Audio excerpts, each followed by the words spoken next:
Hi everyone, this is the Bearded Guitarist. Thanks for checking out this video. In today's lesson we are going to do a harmonic analysis of If I Got You by Alicia Keys. Just before we start, if you're new here, don't forget to subscribe to the channel. So the song is in G major and the intro starts with these chords: C major 7, B minor 7, A minor 7, G major 7, then G major 7, A minor 7, B minor 7 again, C major 7, B minor 7, A minor 7, G major 7. These are the chords for the intro and the chorus of the song.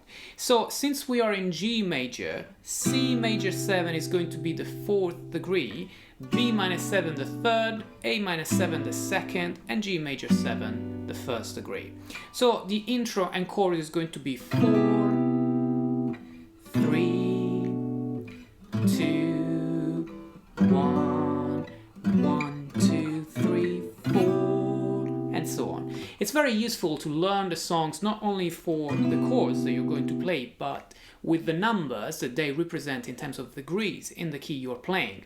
So for example, this 4, 3, 2, 1. If by any chance you have to play this tune in a different key because you're playing with other singers and they want to change, for example, the key of the song, let's pretend that they ask you to move the G major key into a C major key. You're just gonna calculate where are these chords in C major. So for example, if this is C major 7, the 1st degree, you're gonna then have 2, 3, and 4 here. So you're gonna play F major 7 as a 4th degree, E minor 7, D minor 7, 2nd degree, C major 7, 1, 2, 3, 4.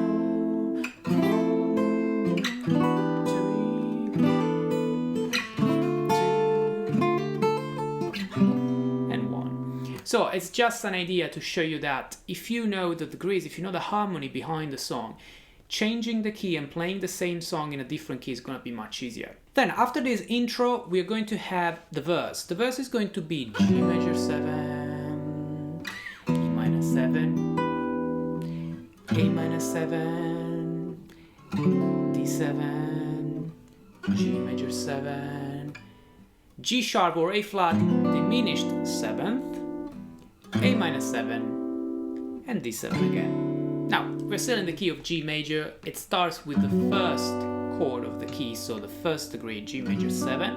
It moves to the 6th degree, E minor 7. Then it goes to the 2nd, A minor 7, and D7, the dominant chord, so the 5th degree. So this is a classic turnaround. 1, 6, 2, 5, very common chord progression. In the second part of the verse, like we said, we go again back to the 1st degree, G major 7. Then we find this diminished 7th chord, a chromatic movement G sharp in order to get to A minor 7, 2nd degree, and D7, 5th degree again. So we need to find out something more about this diminished 7th chord. Now this diminished 7th chord, if you want to make it easy, it works because it's a passing chord, a chromatism between the G major 7, 1st degree, and the A minor 7, 2nd degree. But it always works, a diminished 7th chord, as a passing chord when you're getting to the 2nd degree. But there's a reason for it.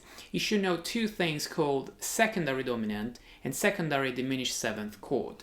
The secondary dominant chord, it's a dominant 7 chord which is not included in the key. That's why it's secondary, because the key already has a primary dominant, which is, in our example, in the key of G major, it's going to be D7, the chord that we played before, that's the primary dominant.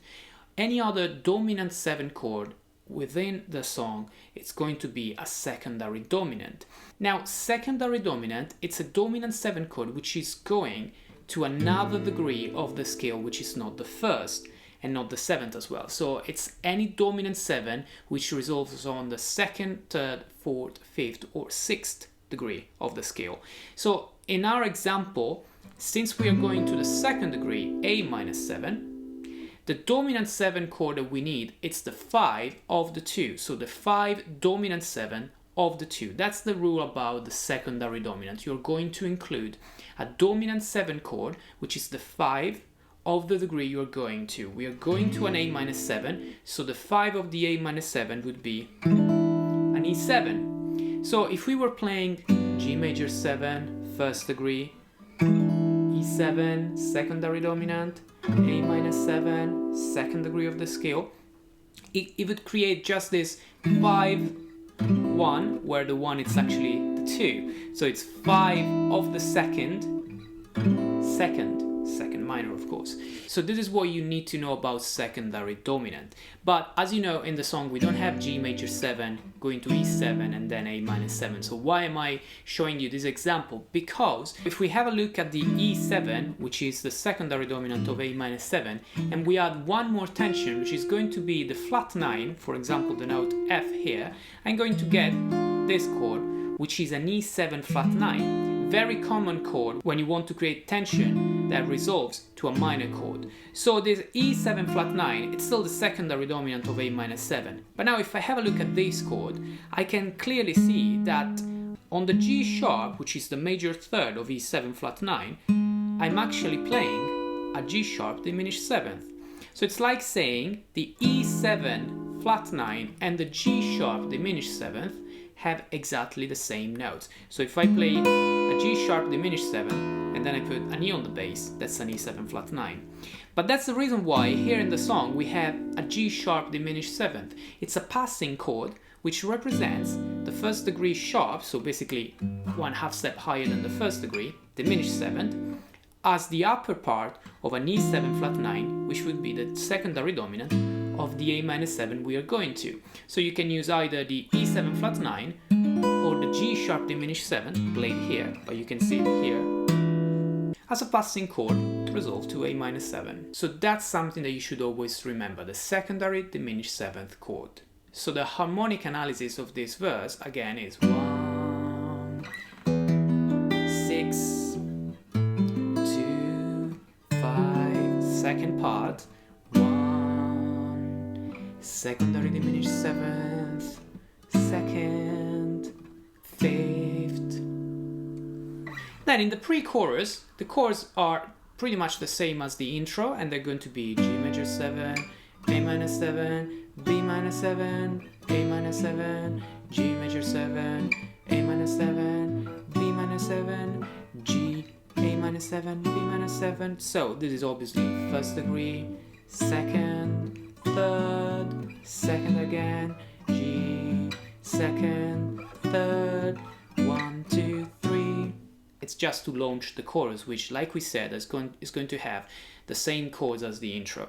So this pre-chorus is going to be 1, 2, and 3, 2, 1, 2, 3, 2, and then 1, 2, 3 to launch the chorus. So if you're playing even this part in another key, for example, still in C major, like we said before, that would be 1, 2, 3, 2, 1, 2, 3, and then 1, 2, 3, 4 in order to start the chorus again. So you can still move it very quickly in another key if you know what they represent in the key. And then yeah, the chorus is going to be again C major 7, B minor 7, A minor 7, G, G, A minor 7, B minor 7, C major 7, and so on. So still 4, 3, 2, 1. Alright, so this song, it's a classic of R&B music, and it's all in the key of G major. Everything is pretty much straightforward. The only interesting thing to talk about is this G sharp diminished 7th chord, the passing chord between the first and the second degree. Alright, I hope this all makes sense and it helps to understand a little bit better the harmony behind this tune. If you have any questions about anything I mentioned in this video, please leave a comment below and I'll get back to you. If you enjoyed this video, consider subscribing for more and hit the bell button if you want to be notified when I release my new videos. This was The Bearded Guitarist. Thanks for watching. Have a wonderful day.